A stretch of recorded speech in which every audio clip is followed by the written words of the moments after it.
Maksud saya, Anda sudah memberi apa untuk negara ini? Sudah dapat penghargaan apa untuk negara ini gitu loh. Jadi mohon maaf ya, dengan segala hormat, saya sama kamu tuh masih saudara, saudara satu negara gitu loh. Jadi dukunglah pemerintah. Kemarin juga bahas yang kemarin-kemarin, saya udah lama loh kan roomnya sampean nih. Hmm. Kayak nggak ada bener-benernya gitu, jangan kayak gitulah. Kasihan pemerintah, support lah. Bisa nggak sih support? Makanya berpikir positif lah, jangan negatif terus gitu. Oke, sudah Positif. 3 menit ya. Kayak, Sudah 3 menit. oke, sampean Oke. silakan. Gantian nanti. Oke, terima kasih. Nanti pertanyaan saya jawab berdasarkan data.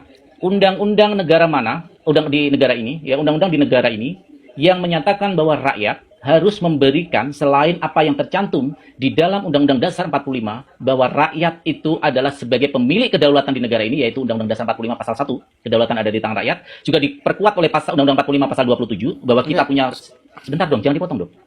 Oke. Oke, Oke, lanjut. jangan dipotong. Oke. Di sana kita punya kedaulatan di tangan rakyat. Artinya Jokowi sebagai presiden itu menerima amanat dari kedaulatan yang kita punya dengan diberikan kepada Jokowi.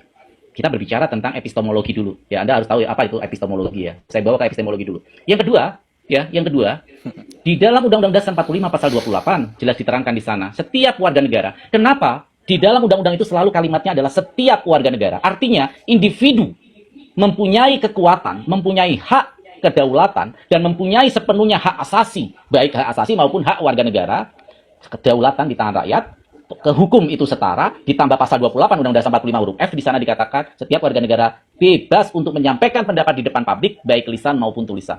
3 parameter ini saya buat, yaitu kedaulatan ada di tangan rakyat sebagai hierarki tertinggi dari Undang-Undang Dasar 45, masuk ke ranah bagaimana penegakan hukum, kita setara di depan hukum bahkan dengan presiden. Yang ketiga adalah kita setara dengan presiden untuk menyatakan pendapat di depan umum. Tidak ada batasan antara warga negara dengan presiden, karena undang-undang tidak membahas tentang jabatan ketika berbicara tentang hak asasi. Itu ya, 3 variabel dalam menentukan hak dan kewajiban warga negara. Maka ketika saya katakan kepada Anda, saya sebagai warga negara menaati Undang-Undang Dasar 45 maupun undang-undang yang berkaitan dengan ketertiban umum, maka saya sudah melaksanakan kewajiban saya sebagai warga negara, membayar pajak, membayar apa yang mesti saya lakukan. Pajak-pajak contohnya, melakukan sebagai warga negara, taat terhadap hukum. Yang keempat, saya melakukan segala apa yang bisa saya bisa. Apa itu? Mencerdaskan kehidupan bangsa. Contohnya dengan membuat Komal ini. Karena apa? Kebebasan mengungkap pendapat itu adalah di depan publik itu adalah sebagai sebuah hak asasi. Berbicara itu bukan hak warga negara, Bu, tetapi hak asasi. Maka sekarang saya nggak perlu panjang-panjang. Saya tanya, undang-undang mana di negara ini yang saya langgar ketika saya mengkritisi seorang presiden? Ya, itu yang pertama. Yang kedua, tolong jelaskan kepada saya definisi dari hak asasi dan hak warga negara menurut konstitusi negara kita, ya, menurut konstitusi negara kita. Dan yang ketiga, kalau kamu mau mengatakan bahwa saya salah melihat sisi buruknya saja presiden, Anda salah.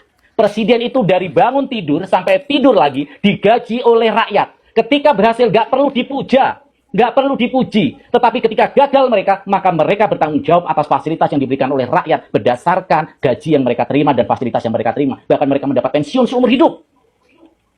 Makanya tunjukkan saya, 3 pertanyaan saya. 1, undang-undang negara ini mana yang saya langgar terhadap kritik terhadap kebijakan-kebijakan yang memang dilakukan tidak berdasarkan hukum keadilan. Yang kedua, jelaskan kepada saya apa itu hak asasi dan hak warga negara. Ya. Ketiga, ya, tunjukkan saya ada undang-undang yang memasung saya untuk tidak berbicara atau tidak mengkritik. 3 itu, nanti kamu boleh bertanya sama saya 3 juga pertanyaan. Silakan dijawab. Oke. Oh, sebelum saya jawab, mohon maaf saya bukan ahli hukum. Tadi Anda menanyakan hukum kan? Tapi intinya saya garis bawahi memang tidak ada salahnya kita untuk memantau pemerintah atau kasarnya memberi apa namanya? Memberi memantau untuk pemerintah dan berpendapat ya wajar, nggak masalah. Cuman maksud saya moral aja sih. Pak Jokowi juga manusia, nggak sesempurna itu, gitu loh. Jadi menurut saya itu kalau ibaratnya pemerintah selalu disalahkan terus, ya gimana? Coba saya nggak usah dikasih 3 menit deh, saya cuma mau tanya lagi sama kamu, sama masnya ini. Emang kesalahan Pak Jokowi yang terbesar sampai kamu begini ini apa sih? Apa coba saya mau tanya? Sudah. Tanya Jadi jawab aja, jadi nggak usah sampai 3 menit terlalu panjang. 3 pertanyaan saya berarti nggak dijawab ya. Oke, saya jawab ya. Kesalahan Pak saya Jokowi. bukan ahli hukum, Kesalahan Pak saya Jokowi. bukan orang retorika. Pak Jokowi secara pribadi tidak punya salah. Pak Jokowi secara pribadi, dia juga mempunyai hak atas Undang-Undang Dasar 45 pasal 1. Dia punya kedaulatan secara pribadi. Maka saya tidak pernah mengkritik Jokowi sebagai pribadi. Jangan Mas, dengerin dulu karena itu mendistract dalam diskusi ya. Diam dan dengarkan. Nanti waktu Anda baru Anda bantah. Seperti saya diam saja gitu ya. Dan yang kedua, yang saya lakukan kritik adalah jabatan, kebijakan yang saya kritik. Karena kebijakan itulah yang bersentuhan dan mempunyai hubungan dengan hajat hidup orang banyak. Itu yang saya kritisi.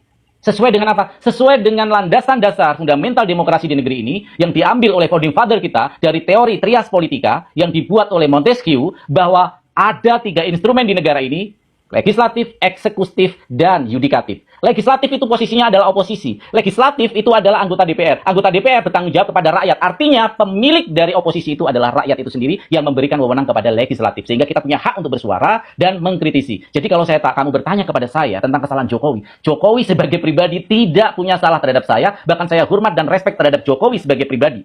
Tetapi Jokowi sebagai presiden, maka saya kritisi. Contoh ketika saya mengkritisi, Jokowi dengan hutang 8.040 triliun, ternyata dia tidak bisa menjanjikan ucapannya sendiri yang mengatakan bahwa tingkat pertumbuhan bangsa ini, ekonomi bangsa ini, minimal 7%, maksimal 2 digit. Saya minta bukti terhadap Anda dari pertumbuhan ekonomi year to year, ada nggak pertumbuhan ekonomi yang dibuat Jokowi lebih dari 7%? Tertinggi saat ini, ekonomi yang bisa ditumbuhkan oleh Jokowi adalah 5,31%. Itu pun linear dengan inflasi yang begitu tinggi 5,6. Apa artinya? Dia gagal sebagai seorang kepala negara untuk mensejahterakan rakyatnya. Itu janji dia sendiri. Ya, itu pertama tentang pertumbuhan ekonomi. Yang kedua, tentang ketahanan pangan. Jokowi pernah berjanji bahwa kebodohan jika negara ini melakukan impor pangan. Kita punya lahan yang luas, impor pangan, padi, impor beras, impor jagung, impor apalagi. Dia mengkritisi itu. Saya saat itu, wah hebat nih calon presiden gua nih. Ya, walaupun gua nggak milih, hebat nih calon presiden Indonesia. Tetapi ternyata Jokowi adalah pengimpor pangan dalam sejarah presiden Indonesia terbesar. Dan seperti ini tidak boleh dikritisi. Makanya tunjukkan saya, bukan pribadi loh ya. Pertanyaan Anda sudah saya jawab. Secara pribadi, Jokowi tidak punya kesalahan sama sekali. Bahkan saya respek dan hormat sebagai pribadi. Tetapi sebagai presiden saya kritisi. Dan ketika saya mengkritisi, saya membawa data. Maka tunjukkan kepada saya sekarang keberhasilan Jokowi secara statistik, secara angka, jangan perspektif. Tunjukkan kepada saya data secara spesifik, secara data, secara numerik, angka, ya, data-data yang terukur. Saya akan mencoba untuk mengakui keberhasilan Jokowi. Tapi sampai saat ini saya belum menemukan sama sekali. Silakan Bang Rok.